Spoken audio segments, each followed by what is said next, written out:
Hi అండి, good morning. నేను మీ మంజుని. ఈరోజైతే నేను మీకు బెండకాయ ఫ్రై చేసి చూపిస్తానండి.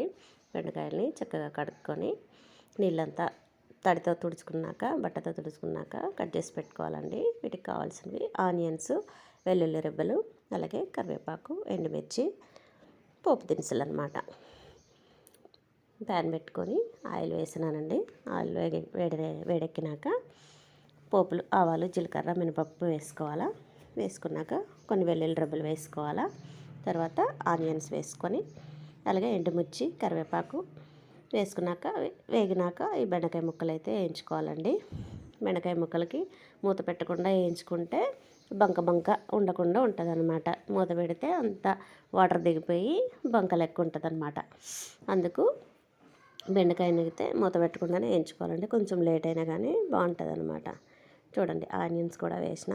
ఆనియన్స్ వేగినాక బెండకాయ ముక్కలు వేస్తున్నాను అనమాట. వేసి లైట్గా కొద్దిగా పసుపు వేసి అట్లనే మగ్గుతాయి అన్నమాట అవి. ఉప్పు అయితే లాస్ట్లో వేసుకోవాలండి. బెండకాయకి మనం ముందే వేస్తే అంత నీరు తేమ లెక్క ఉంటుంది అనమాట. చూడండి, సగం ఫ్రై అవుతుంది.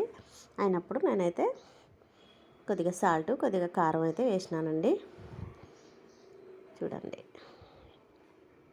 కారపొడి నెక్స్ట్ వేసినాక అది ఫ్రై అయినాక దించే ముందు ధనియాల పొడి అయితే వేసుకొని దించినానమాట. చూడండి, దగ్గరికి అయ్యింది, ఫ్రై అయిపోయిందనమాట. ఎప్పుడు కూడా సాల్ట్ మాత్రం లాస్ట్లో వేయాలండి. దీనికైతే ధనియాల పొడి కూడా లాస్ట్లో వేసుకొని ఒక 2 మినిట్స్ 3 మినిట్స్ స్టవ్ మీద పెట్టి ఉంచుకుంటే ఇది మనం రైస్లోకి, చపాతీలోకి, రొట్టెలోకి కూడా తినొచ్చు.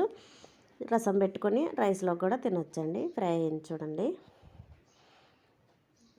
ఇదేనండి మా పిల్లలకి ఈరోజు అయితే లంచ్కి నేను కర్రీ చేసిన బెండకాయ కర్రీ చక్కగా విడివిడిగా వచ్చిందండి. నెక్స్ట్ ఈరోజు బ్రేక్ఫాస్ట్ అయితే ఉప్మా చేసినానండి, బొంబాయి రవ్వది. చూడండి, ఉప్మా ఉప్మా టిఫిన్ కాదు, మేనగోడల పెళ్ళము కాదని మా మేనత్త అంటుంటుందండి. ఇదిగోండి lunch box. Plain egg rice చేసిన, మినీ లాగ్లో పెట్టిన. చూడండి, రైస్, అదే బెండకాయ ఫ్రై, చిప్స్, ఆనియన్ రింగ్స్, పెరుగు lunch box. Bye friends, like and subscribe please. Bye bye.